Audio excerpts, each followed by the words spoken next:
How you doing, everybody? Just getting working on my lighting system there. Uh, well, it's time for an unplanned, wide open watch chat. Let me put out some announcements, and I'll be right back. And in the meantime, if you come, why don't you have a topic you'd like to talk about? Hang on, be back in a bit. 1 second. I'm not going anywhere. I'm here, but I'm not here. You'll see.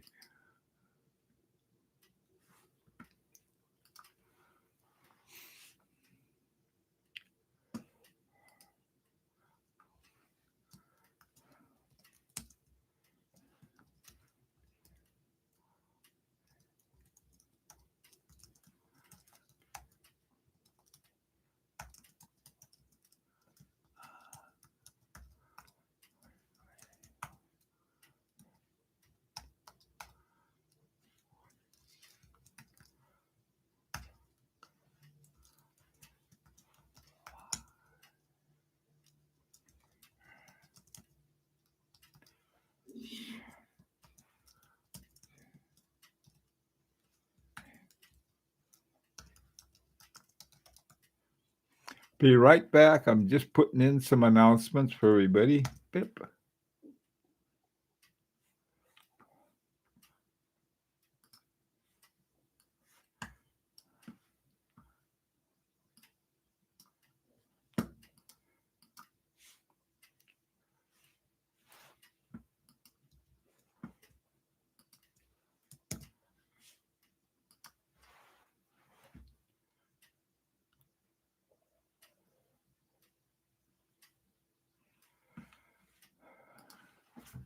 Hi, 911.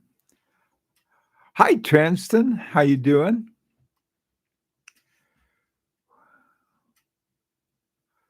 Or Blank Pond, huh?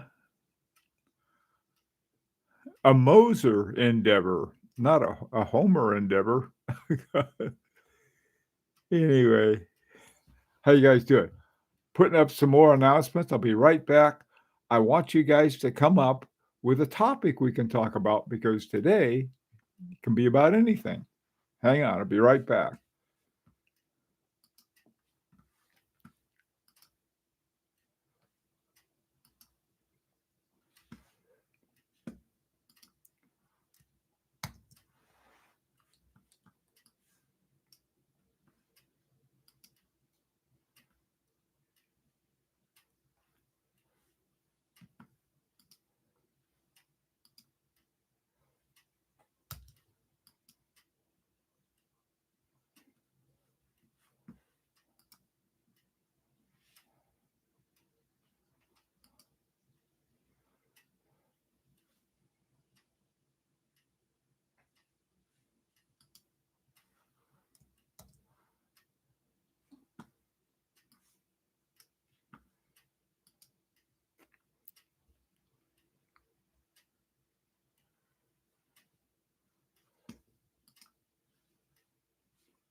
Okay, that's enough.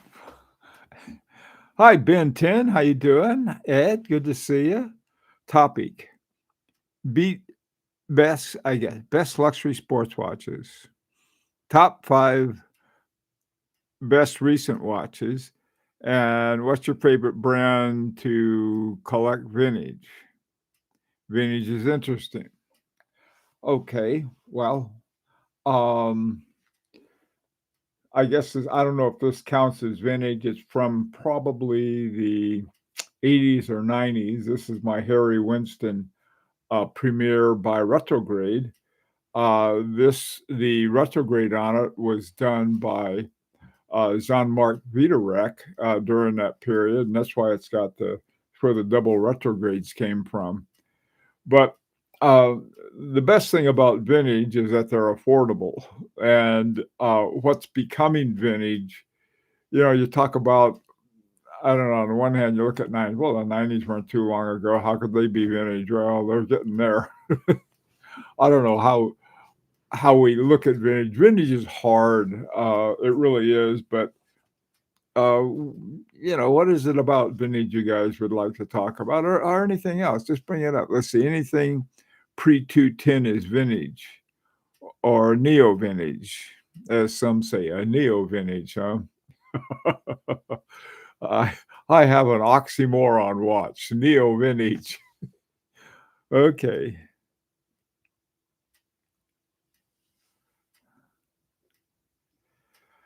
Okay, whatever you guys wanna call it, it's okay with me.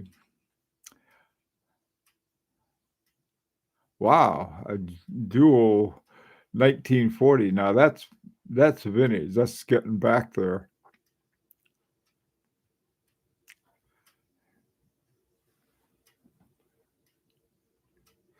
Oh, Ed, I think, you got a good point there. I think that, Blank Pond, when they first were sold to, Swatch, they were owned by Blank Pond was owned by Frederick Piguet. They were the watchmakers, but somehow they ended up in ownership of Blank Pond. And so when one or the other was sold, the other one came along. And at the time, I think Swatch had announced that the movements they made what was called Frederick Piguet as sort of the Blank Pond sort of movement arm. And so that was one of the times I think some really interesting blank ponds was when they had the Frederick Piguet movements. It was pretty much not necessarily exclusive, but I think they had the bulk of them. Hey, Chili Badger, LUC Chopard versus Glasshuda original versus. Oh, you're setting up a fight, Tuesday, huh? LUC Chopard, Glasshuda original, and Girard-Perregaux. The reason that's a tough one, it's a very good topic though to kick around is Tristan, is that Girard-Perregaux is a really old company. I mean, it's one of the oldest ones that's still around. And so they went through a lot of ups and downs. Um, Chopard, on the other hand, trying to think, once Chopard came out with the LUC, I think that was sort of their really when they're going up into high horology. And Glasshuda Original is another one that's really interesting because they were before the wasn't called the reconciliation, but the reconnection of Germany in the when was it the late 1980s? I think, gee boy, uh, they had been a watch company that was under the sort of the pretty much authoritarian, if not near totalitarian, of the old Soviet Union, which was in East Germany. In fact, Glasshuda was. So they came out, and then they were bought by Swatch, and with especially more recently, Swatch turned them into almost all of them. I think Patek Philippe did too. They turned them into tool watches. Like, what was more important was the craftsmanship or the fact that they didn't have to mess with the hairsprings. We sort of know how that went. So that's sort of an interesting any one of those that they have. You can find good ones in them. So I think in talking about Chopard LUC, Girard-Perregaux, and what was the other one?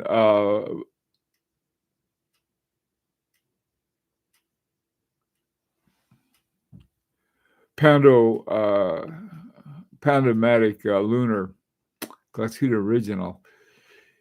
Yeah, to me, the only ones left that are any good in Glasshoot Original are the ones they spared from putting in the silicone hairsprings. You guys know. I mean, I'm not gonna spend all of our time complaining about that. But rather, the cool things that they did with the Pano Inverse, I think, is much more interesting than the Pano Lunar. Um, the sort of the double regulator that regulated part of it regulated the beat and the other part regulated the frequency. I think those are very cool watches. Blank Pawn is a good example. I like 50 Fathoms, but I'd like their peak with the 80s, 90 dress watches. Um, yeah, Blank Pawn has been difficult. I think I really do think they peaked probably sort of as a point where they had a lot of money that Swatch brought in when they were bought by Swatch, and they were using the Frederick Piguet movements. And they had some really nice watches during that period. And since then, it's sort of like they went from sort of the craftsmanship approach to more of one, let's make sure they don't send them back for service mode.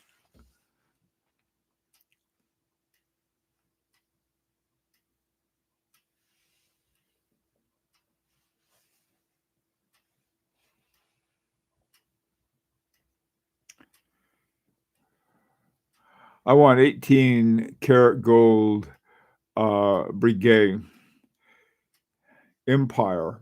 Hmm.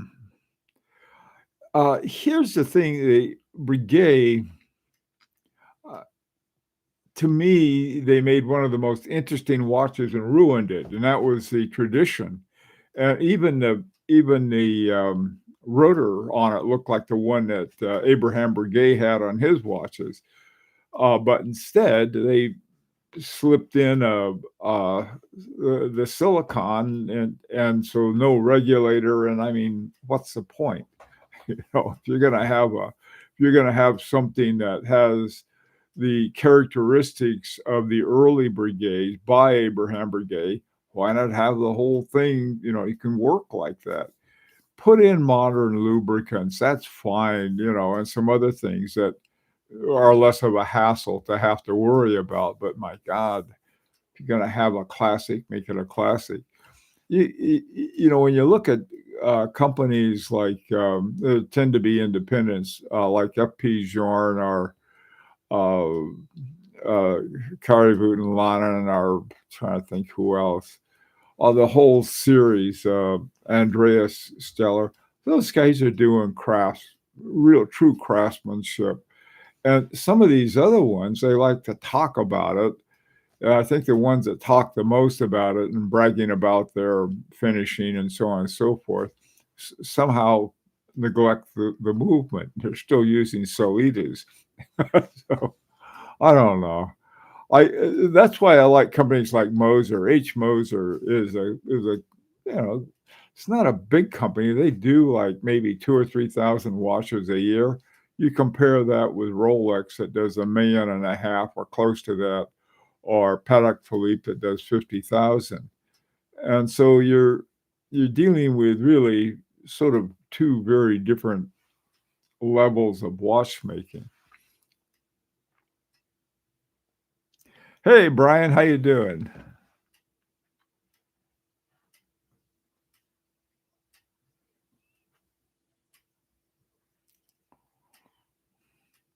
Hi, John D. Here we go again. Bill with his silicon gripes. I'm not griping, John. You want to have it? You can knock yourself out. Get a quartz watch. They got a lot more silicon. That's all quartz is silicon uh, and oxygen. But if you want to, I'm not going to complain. I just if when I got into watch collection, you're looking for what you're looking for and what you're getting. If I wanted something that would be reliable, I didn't have to worry about I get a smartwatch. My wife has one and she tells you everything, you know, other than the time. But I like these, it's just a good old watch with uh, your transitional metals used in all aspects of it. Do you lose something on accuracy? Probably. That's like I said though. If you worry about accuracy, get a smartwatch. If you set your watch using your computer or your iPhone, you're kidding yourself if you're thinking that you're shaving off a few seconds with a silicone hairspring. It's like, why not get one you can adjust and have some fun with it?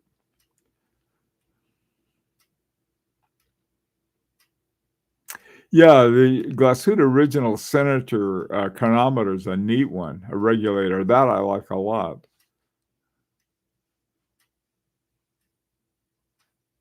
Any service concern for pre-owned Mosers?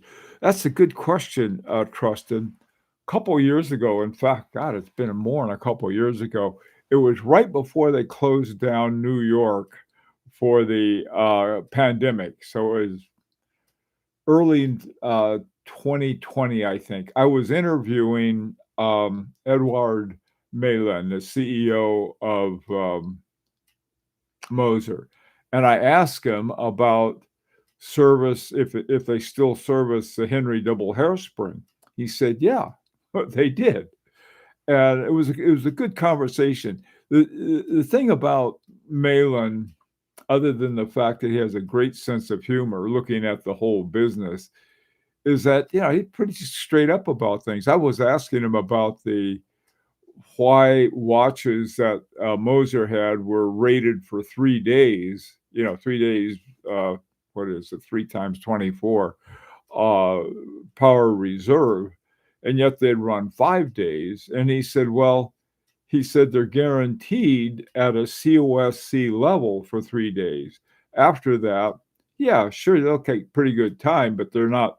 You can't guarantee them at COSC level. I mean, that is the kind of that you want to hear, rather than gee whiz, you could take AI if you wanted to without much problem. In fact, you might even try a Chat GPH or whatever it's called, and say, okay, give me describe a watch for me. I want a sales pitch for a watch, and they'll grind something like that out. Hi, Design Atelier. Greetings from Aruba. How are things going in Aruba? Hi, Abdul. Everyone.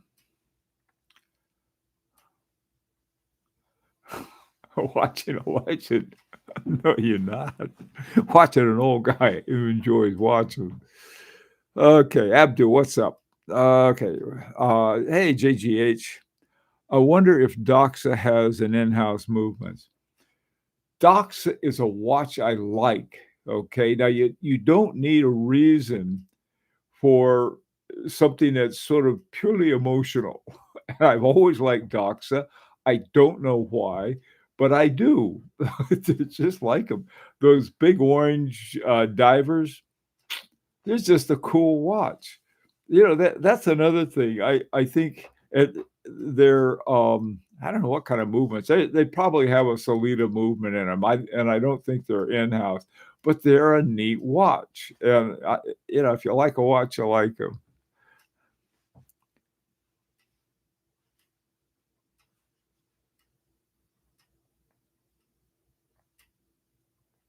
Yeah.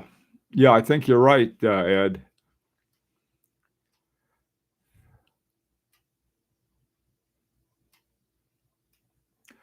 Oh, Aruba. Oh, man, that's Aruba's a nice place. Like I said, I'm wearing a wool vest even inside over flannel and a and a long sleeve tee to keep warm. Yeah, Aruba's a nice place. Hi, Lisa. How you doing?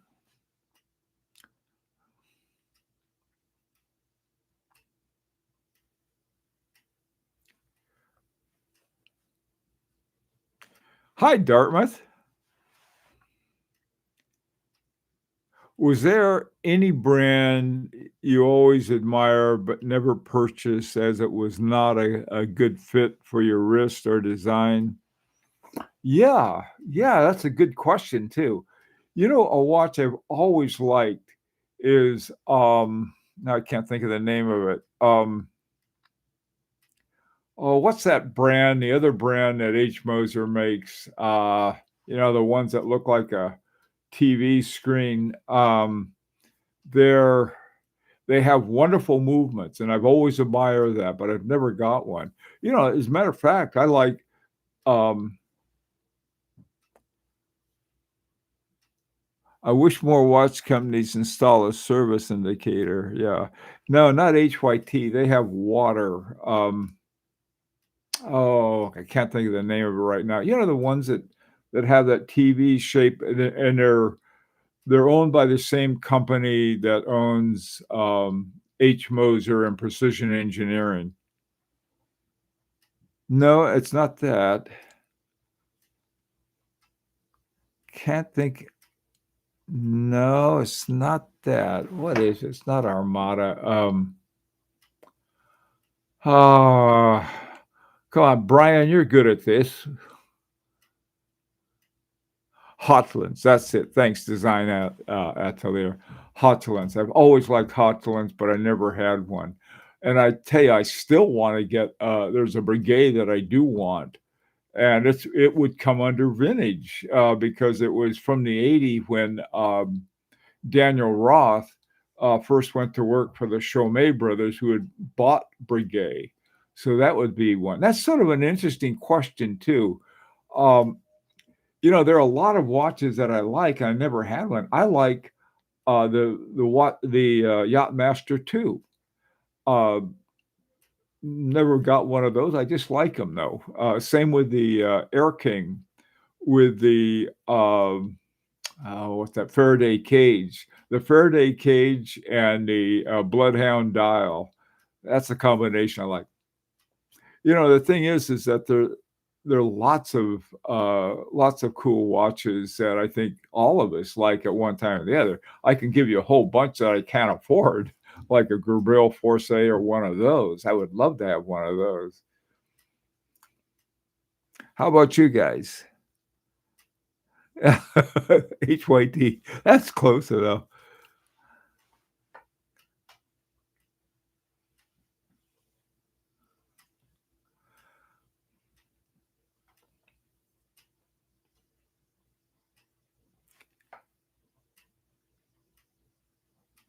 Yeah, trust and the other. I think though, I think the ones he made were like 37 or a little bigger than that, 37 millimeters.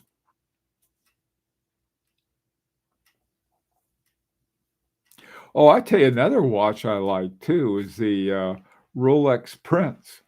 I wish, I still, here's the way I look at I know that Rolex hires really good watchmakers and watch designers, and but they're like rowers on a slave ship.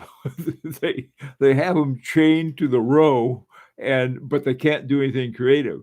When they let them loose to do something creative, they have that incredibly cool module, the regatta countdown that they had on the Yachtmaster 2. And they also on and look at the design of the Prince, the second one. This came out, I think, it came out a long time ago, I think in the 1920s or 30s, and then they brought it back again in like 2004, I think, or 2014, sometime around there. And I guess it was, Rolex, typical Rolex buyers, and they're not interested in a Prince.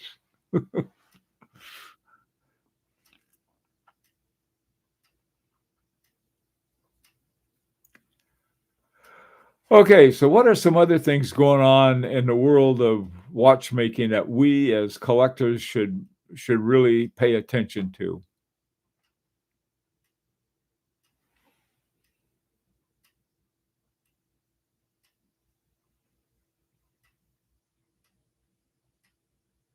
Oh, that's a good one, 9/11. I agree.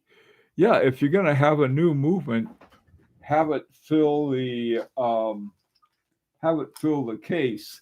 I just happen to have a watch by a little known designer. And the case, it's a gold case, but it's gold plated and it fits perfectly. I agree. That's a cool thing. Um, my oh what's it called? 1930 Beauvais 1930. Boy, I tell you, they made the movement for the watch, and everything fits beautifully. The same thing we did the same thing with all the Larique watches. We started with the movement, and then all of the cases matched the movement. Hi, Mark. How you doing? There's the man from FP Jorn. Glad to join us. What do you think about how jumping hour complications bring more being more affordable now? You know, I'll tell you, I just love the jumping seconds. Actually, I think is what we're talking about, right? Oh, jumping hour complications. I'm sorry, design atelier. I think I've got a jumping hour, and in fact, I got two of them. One has a is a double jumping hour. I don't know. I don't think much about them. I think I like them, especially where they have a nice big window for the hour and you can glance at your watch. And then they have a lot of different things that they have for timekeeping. My Chanel's got a retrograde minutes that go whoop all the way around, but they do it so fast it looks like they just pop underneath, but they don't. They go backing around like that. You know, I think it depends how you look at affordability, okay? One thing I was getting a little huffy, I guess, about Larique and each one of our watches having a new movement. S 1 and 2 Etude 1 and 2, the movement was a little different, and they use a similar base to them, but they were all different movements. And so I'm thinking, well, how come these other guys, it's such a big deal? They, instead of making their own movement, they use Solita or ETA. Well, one of the things is that all of the watches by uh, Larique are hand assembled. And so you got these guys are putting a movement together, and then they send it over to another place, and they hand assemble the components of the watch. First the movement is hand assembled, then the rest of it. I mean, that's a very expensive process. On the other hand, if you got some machine whacking them out like that, and you're not really investing in any movement development, because in fact, I would say probably most people who buy watches could care less. All they want to do is if the thing is ticking, they're happy with it. And it includes luxury watches. Look what Patek Philippe did. They're not, to me, they're not. They're sort of they be is a brand that sort of pre 2009 was one of my still is one of my favorite. So you've got those things.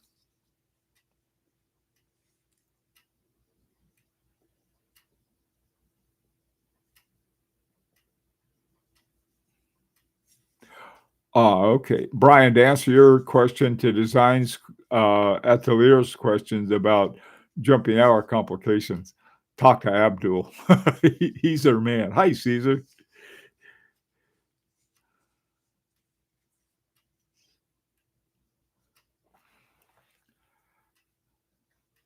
Yeah, I agree, 911. Mertz Grossman, God, those watches are so good. And they do fill the, you know, have You know the thing, have you ever seen, the regulator on a Maritz Grossman? What they have is that they have a little screw bar, and it's one of and then they have a little thing that's attached, to the regulator pin, and it slides it back and forth, and so there's no flopping around. That was one of the things that what's that called? The swan neck regulator did.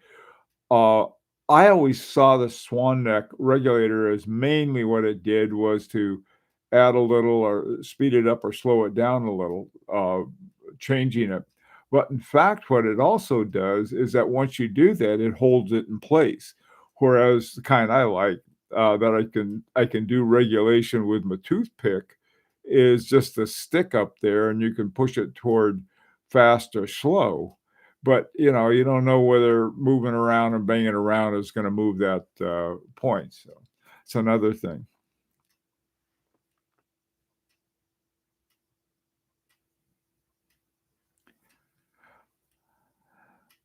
Abdul, you get a chance to check out Phillips Auction 89. A lot of watches.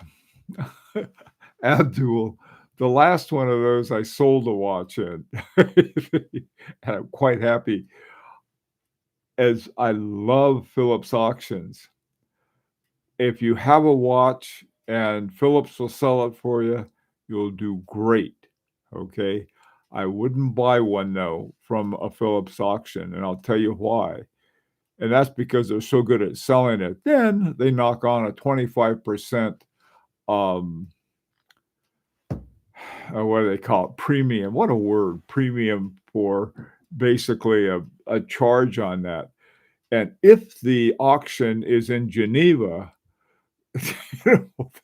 first there's a 25% premium, and then to ship it to the US, there's still that stupid 39% tariff. So, but I love to watch it. There's some people who have so much money that, those things are of little consequence. For your run of the mill, even your most wily watch collector, that all of us are, we get that, man. Those things will knock you for a loop. I bought one watch on I think it was a Sotheby's auction or Christie's. It was one of the two, and paid the other thing. But I got such a good price on it that it was worth it. It was one of my two Daniel Ross watches. I think it I think it was the 24 Cities version, the Metropolitan, which is now gone up in price. Values never change, the price does. Some Asian watch dealers have shown higher willingness in selling their fine watches even lower as they realize American buyers are hesitant due to the tariffs. Offers are wildly accepted. Tustin, that is good to know. I got a watch from Japan not too long ago, and it was a Swiss watch, and I was informed that it was the origin of the watch that is what they would put the tariff on. They smacked me for, this thing is over $1,000. I got a good price on the watch, so no, it was under 1,000 still, but it was a price. And now I had found out I had to send it into for some fixing up. It needed attention. Hi, Allie. I said hello.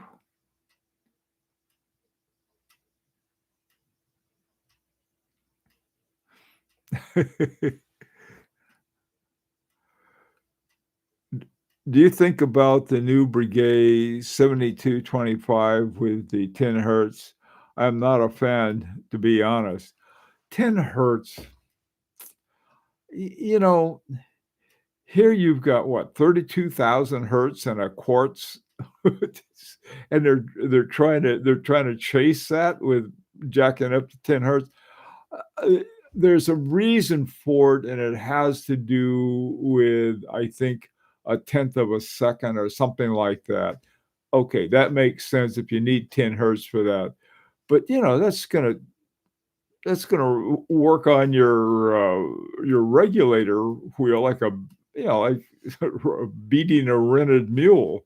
So, I don't know. I'm not impressed. I'm far more impressed how guys like, Raoul Pagés, Kari Voutilanen, and some of these other guys, how they can make a really accurate watch at 2.5 hertz. Now, there you see craftsmanship, real craftsmanship, because, you jack up the hertz rate. Yeah, you're gonna have a better accuracy in on the whole. On the other hand, if you bring it down, you're gonna need craftsmanship. Everything is gonna have to be just so to have your constant force and your good time.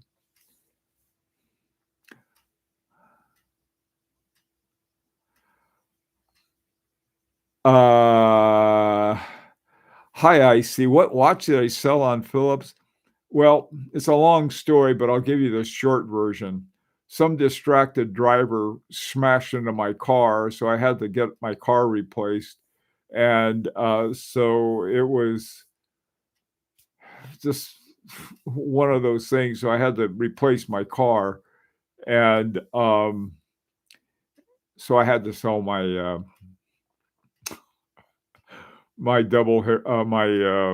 resonance watch. I didn't like to sell it, but if when you come to a point, it's like, there's things. Am I going to pay my mortgage or get that new watch? I know that one's a little hard. I'm trying to find something a little more obvious. I'm going to pay for my operation or get the watch. So you end up paying for the operation.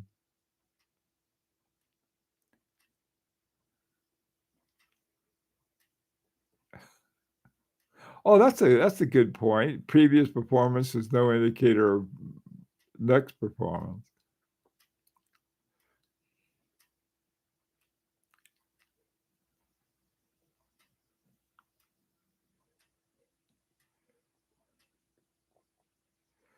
Yeah, I think, I'll tell you, 9/11, it's like if you're trying to get a tenth of a second measurement, that's one thing, and you jack it up to 10 hertz. I don't know when I need a tenth of a second. I'll tell you, some years ago, there was this great book. It was called The Soul of a New Machine, and it was about the development of one of the computer processors at the time. I think it was from the 1980s or the 1990s, and they talked about this whole process of developing this new movement in the soul of a new machine. And and at the end of the book, the guy who is one of the major developers was so exhausted by it.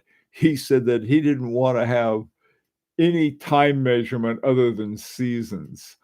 So that's sort of the way I feel about, give me. I don't want to have anything more.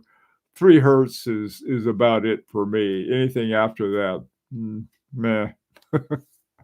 So seasons. I suppose there's on a perpetual calendar, you have something close to that. You have those, well, those are divisions into years where you have a leap year. Okay.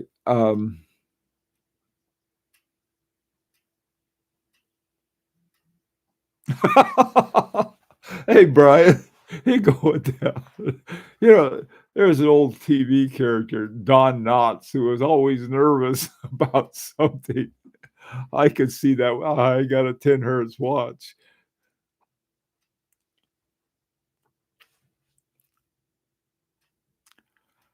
Hi, Jess Trimps.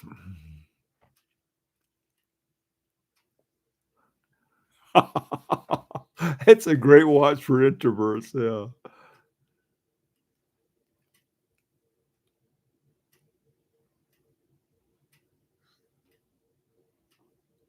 I'll tell you, Gronfeld has, they have that 1 Hertz watch.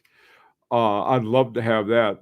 The 1 Hertz, so it's actually 2 watches in one. One, I think, is like 2.5 hertz, but then they have this one secondhand that's running on a 1 Hertz sort of module or something in the watch. That would be wild to have. And the interesting thing was they sold out, and I figured, okay, that's the end of it for them. And I noticed recently that they brought it back again because I guess there are enough people who really, enjoy that kind of horology. Um, when Rex Heppy was first getting started, I met him at the Watch Time show a number of years ago and interviewed him. And he he didn't speak very much English at the time, and with the help of interpreters and so forth. And I was asking people, him included, I said, "Why do you have this? Why do you have 2.5 hertz?" And he wasn't sure what I was talking about or why I wanted to know it. So he went away. And then he came back later. He said, so that the person who buys a watch can see it. And I thought that was sort of a cool answer. And if you look at a watch with the slower hertz, I didn't wind up this one. I think this one is either 3 or 2.5. But I can look, and it's got a nice big balance to it. And you can see the thing, even on a on a screen like this. So yeah, I mean, you know, I agree, Ali. We learning to make a watch yourself, even a simple one like I do. My piece of advice, if you're going to make a watch on your own, start with a big movement like a 6497 or a 6498, or even better, a clone of one of those. Because when you break it, it's not going to cost you as much. I mean, you'll be out $25 or so. What they're charging on eBay for 6498 by ETA and 6497, they're up 200 or 300 bucks for them. So get a Chinese one, and it turns out they work wonderfully well. Uh, so it's sort of fun. Hi, JC. Hi, Michael.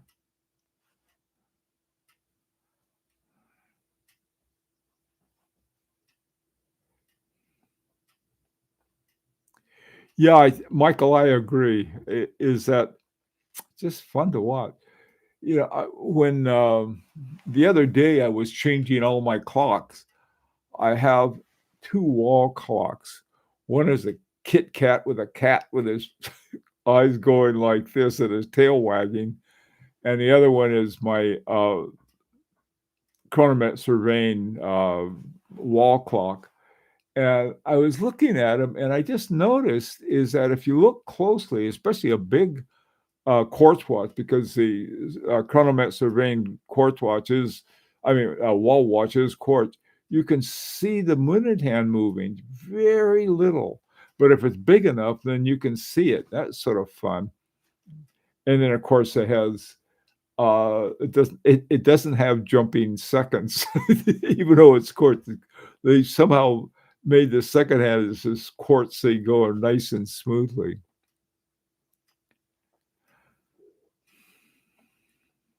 Instead of 10 hertz movement, I am more interested in deadbeat seconds. Yeah. My favorite deadbeat seconds is the True Seconds by Jaeger-LeCoultre.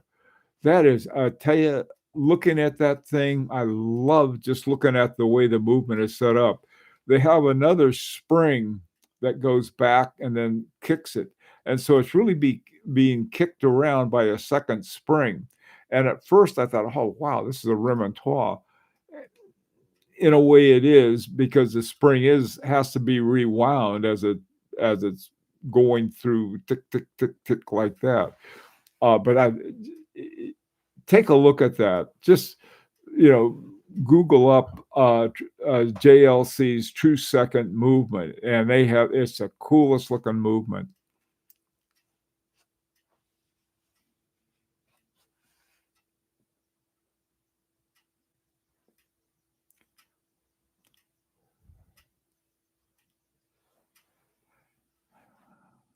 Oh, yeah, the Rex Heppy guys they're fantastic. You're right, Allie, that's what I would love to see, Alaric and Rex Heppy. Who knows? JLC just bought what? Oh, you just bought okay, I see. I thought that was JLC rather than JCI. He just bought Arnold and Son. Beat Retrograde is fantastic.